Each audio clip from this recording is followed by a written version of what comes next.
नमस्कार बंधुरा आपनादेर सकलके এই চ্যানেলে স্বাগত জানাই। আজকের আলোচ্য বিষয় হলো মীন রাশির শনি সাড়ে সাতির প্রথম চরণ কেমন থাকবে আপনাদের। যাদের মীন রাশি তাদের এই মুহূর্তে শনি সাড়ে সাতির প্রথম চরণ চলছে। শনি সাড়ে সাতি মীন রাশির জাতক জাতিকাদের ওপর কী প্রভাব পড়বে, কি ভালো ফল কি মন্দ ফল, কোন দিকগুলোয় আপনাদের সতর্ক থাকতে হবে তা নিয়ে এই ভিডিওতে বিস্তারিতভাবে আলোচনা করব। শনির সাড়ে সাতির কথা বলতে গেলে শনির সাড়ে সাতি কী বা শনির সাড়ে সাতি কাকে বলে সেটা আগে জানতে হবে। অনেকেই জানেন না, তাদের উদ্দেশ্যে প্রথমে ছোট্ট করে একটু বুঝিয়ে বলি।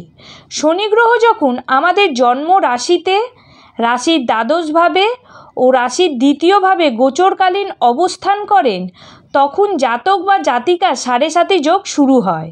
শনি প্রত্যেকটি ঘরে 2.5 বছর করে থাকেন, অর্থাৎ শনি যে রাশিতে বসে আছেন সেই ঘরে 2.5 বছর, রাশির আগের ঘর অর্থাৎ দ্বাদশ ঘরে 2.5 বছর, আর রাশির পরের ঘর অর্থাৎ দ্বিতীয় ঘরে 2.5 বছর ধরে অবস্থান করে থাকে।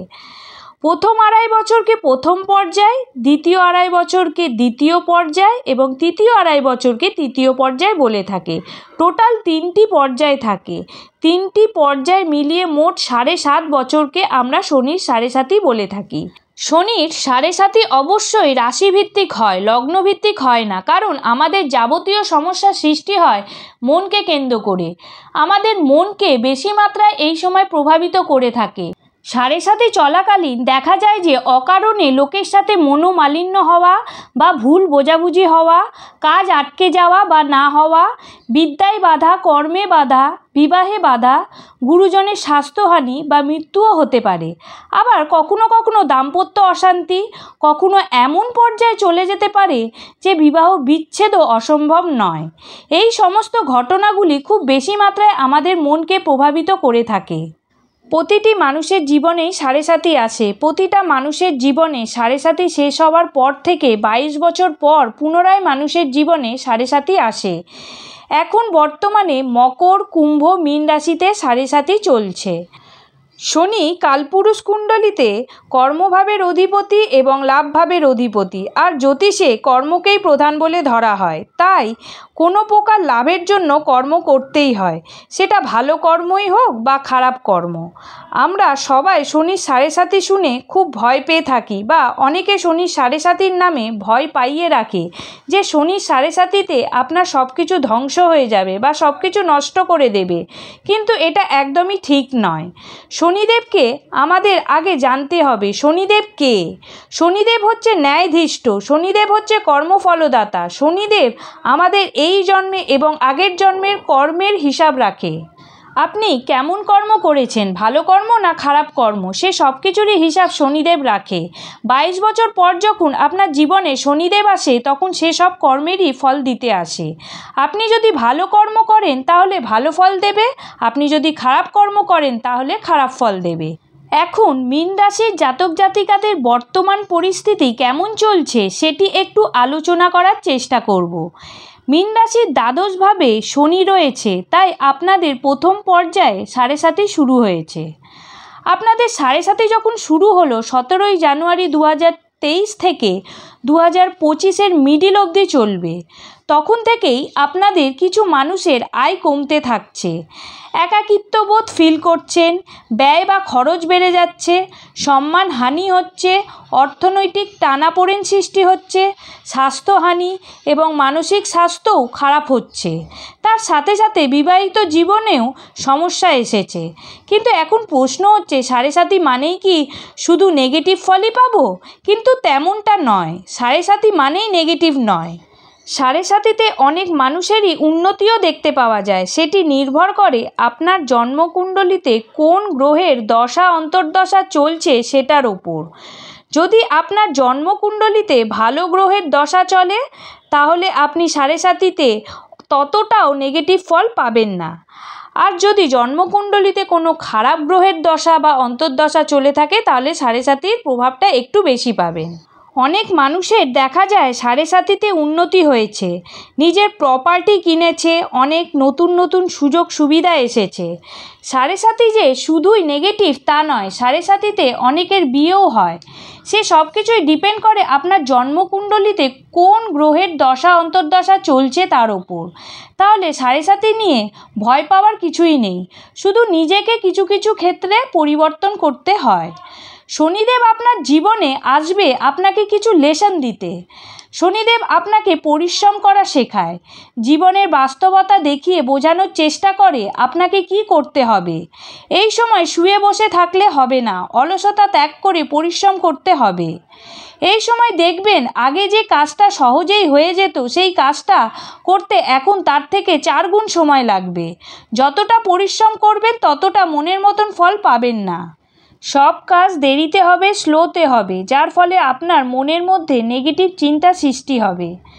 তাহলে চলুন জেনে নিই বর্তমানে মীন রাশির জাতক জাতিকারা কেমন ফল পেতে চলেছেন সাড়ে সাতির প্রথম পর্যায়ে। মীন রাশির জাতক জাতিকাদের শনি মহারাজ আপনার দ্বাদশভাবে অবস্থান করে আছে। শনির 3টি দৃষ্টি হয়, শনির তৃতীয় দৃষ্টি, সপ্তম দৃষ্টি এবং দশম দৃষ্টি। শনি যে ঘরে বসে থাকে তার থেকেও বড় কথা, শনি যে ঘরে দৃষ্টি দেয় সেখানে আরও বেশি এফেক্টিভ হয়। শনি দ্বাদশ ঘরে বসে আপনার দ্বিতীয় ঘরে তৃতীয় দৃষ্টি প্রদান করছে। দ্বিতীয় ঘর থেকে আমরা কি দেখি? দ্বিতীয় ঘর থেকে আমরা অর্থ, পরিবার, আমরা যে কথা বলি সেটাকেও ধরা হয়।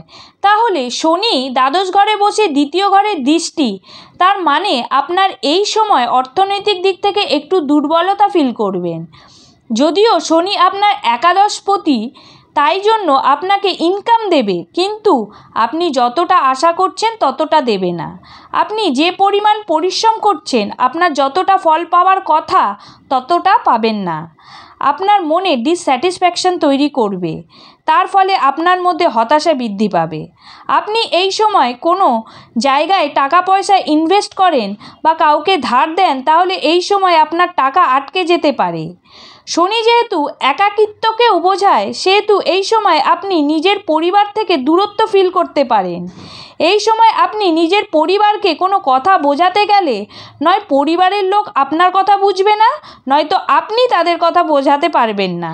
তার ফলে তাদের সাথে একটা মতের অমিল দেখতে পাওয়া যাবে এবং তাদের থেকে দূরত্ব ফিল করবেন, একাকিত্ব ফিল করবেন। এই সময় অর্থনৈতিক দিকটা সবচেয়ে বেশি দুর্বল হতে চলেছে, কিন্তু কতটা পরিমাণ দুর্বল হবে সেটা ব্যক্তিবিশেষে আলাদা আলাদা ফল প্রদান করবে। যারা গরিব মানুষ তাদের এক ধরনের অর্থনৈতিক চাপ থাকবে, আর যারা কোটি টাকা ইনকাম করে তাদের আর এক ধরনের চাপ থাকবে। এই সময় ট্রিমেন্ডাস পরিমাণে মানসিক চাপ সৃষ্টি করবে। শনি আপনাকে এই সময় পরিশ্রম করাবে এবং কাজের প্রেশার বাড়াবে। এই সময় শেয়ার বাজার বা ফাটকাতে টাকা ইনভেস্টমেন্ট করবেন না, না হলে ক্ষতির সম্ভাবনা থাকবে, এদিক থেকে নজর দেবেন। এবার বলি শনি আপনাদের সপ্তম দৃষ্টি প্রদান করবে আপনার ষষ্ঠ ঘরে। ষষ্ঠ ভাব থেকে আমরা কি বিচার করি? ষষ্ঠ ভাব হচ্ছে রোগ, রিপু, ঋণ, শত্রু, চাকরি, মামলা মোকদ্দমা দেখা হয়। এই সময় আপনাকে হেলথ সংক্রান্ত ব্যাপারে বিশেষ নজর দিতে হবে। এই সময় আপনার আগে কোনো রোগ ছিল যেটা হয়তো সুপ্ত অবস্থায় ছিল, এই সময় সেই রোগ ফিরে আসতে পারে। তাই এই সময় ছোটোখাটো ব্যাপারে একদমই নেগলিজেন্সি করবেন না।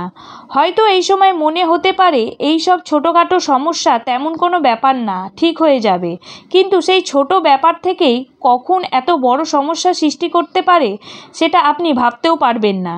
তাই এই সময় স্বাস্থ্য সংক্রান্ত বিষয়ে অবহেলা করবেন না। এই সময় কর্মক্ষেত্রে কাজের চাপ বৃদ্ধি পাবে বা এমনও হতে পারে যে আপনার চাকরিও চলে যেতে পারে। সেই দিক থেকে নজর দিতে হবে, কোনো কারণে ধুম করে চাকরি ছেড়ে দেবেন না। এরপর বলবো শনির দশম দৃষ্টি কী প্রভাব ফেলবে আপনাদের ওপর। পরবর্তী আলোচনায় যাওয়ার আগে যদি আপনি আমার চ্যানেলে নতুন এসেছেন তাহলে অবশ্যই চ্যানেলটিকে সাবস্ক্রাইব করুন এবং অল নোটিফিকেশান বাটনটা প্রেস করে দিন, যাতে হাজারো চ্যানেলের মাঝখানে আমার এই চ্যানেলটি হারিয়ে যেতে না পারে। আপনি যদি ফেসবুকে এই ভিডিওটি দেখেন তাহলে ফেসবুক পেজটি লাইক করে ফলো করে দিন। ভিডিওটি ভালো লাগলে অবশ্যই লাইক অ্যান্ড শেয়ার করে দেবেন। তাহলে দেরি না করে মূল আলোচনায় আসা যাক। যেটা বলছিলাম, শনির দশম দৃষ্টি। শনির দশম দৃষ্টি আপনার নবমভাবে পড়বে। নবম ভাব থেকে আমরা উচ্চশিক্ষা, দূরভ্রমণ, পিতা, গুরুজন, ভাগ্য, আধ্যাত্মিক বিষয় এগুলো দেখা হয়। এই সময় দূর ভ্রমণের পরিকল্পনা আটকে যেতে পারে অথবা সেখানে গিয়ে কোনো বড় সমস্যায় পড়তে পারেন। দূর ভ্রমণে বাধা সৃষ্টি হতে পারে। যেহেতু ভাগ্যস্থানে শনির দৃষ্টি, সেহেতু এই সময় ভাগ্যের স্বাদ কম পাবেন, ভাগ্য বিড়ম্বনা হতে পারে। এই সময় পিতা বা গুরুজনের স্বাস্থ্য সম্পর্কে সচেতন থাকতে হবে। পিতা বা গুরুজনের সাথে সম্পর্ক খারাপ হতে পারে। এই সময় উচ্চশিক্ষায় বাধা আসতে পারে বা আশানুরূপ ফল নাও পেতে পারেন। এই সময় ধর্মের প্রতি আস্থাও চলে যেতে পারে, কারণ মনে হবে এত করে ভগবানকে ডাকছি, পূজা অর্চনা করছি, তবুও কিছু ফল পাচ্ছি না, তার ফলে বিশ্বাস হারিয়ে যেতে পারে। কিন্তু এমনটা করলে চলবে না। এবার বলবো আপনাদের কোন কোন বিষয়ে সতর্কতা অবলম্বন করে চলতে হবে। প্রথমেই বলবো, এই সময় আপনি কর্মক্ষেত্রে কোনো ধরনের সমস্যা ফেস করলে ধুম করে কাজ ছেড়ে দেবেন না। চেষ্টা করবেন একা না থাকতে। যত একা একা থাকবেন তত বেশি ডিপ্রেশন মনের মধ্যে সৃষ্টি হবে। পারলে বন্ধুবান্ধবের সাথে দেখা করে আড্ডা দেবেন। 5 জনের মাঝখানে সবসময় থাকবেন। যদি আপনার মানসিক জোর কমে যাচ্ছে, তাহলে এই সময় কিছু মোটিভেশনাল ভিডিও দেখতে পারেন, বন্ধুদের সাথে গিয়ে মুভি দেখতে পারেন। মনের মধ্যে নেগেটিভ থিঙ্কিং রাখবেন না, তাতে সমস্যা আরও বাড়তে পারে। এই সময় প্রতিদিন হনুমান চালিসা পাঠ করুন, তবে নিষ্ঠা সহকারে। এই সময় আপনি কোনো কিছু লোভে পা দেবেন না। নিজে সৎ থাকুন এবং সৎভাবে এগিয়ে চলুন। মোটামুটিভাবে মীন রাশির জাতক জাতিকাদের শনি সাড়ে সাতির প্রথম চরণ কেমন যাবে সেটা বিস্তারিতভাবে আলোচনা করার চেষ্টা করলাম। ভিডিওটি ভালো লাগলে অবশ্যই লাইক অ্যান্ড শেয়ার করবেন। আপনারা সকলে ভালো থাকবেন। আজকের মতো এই পর্যন্ত। নমস্কার।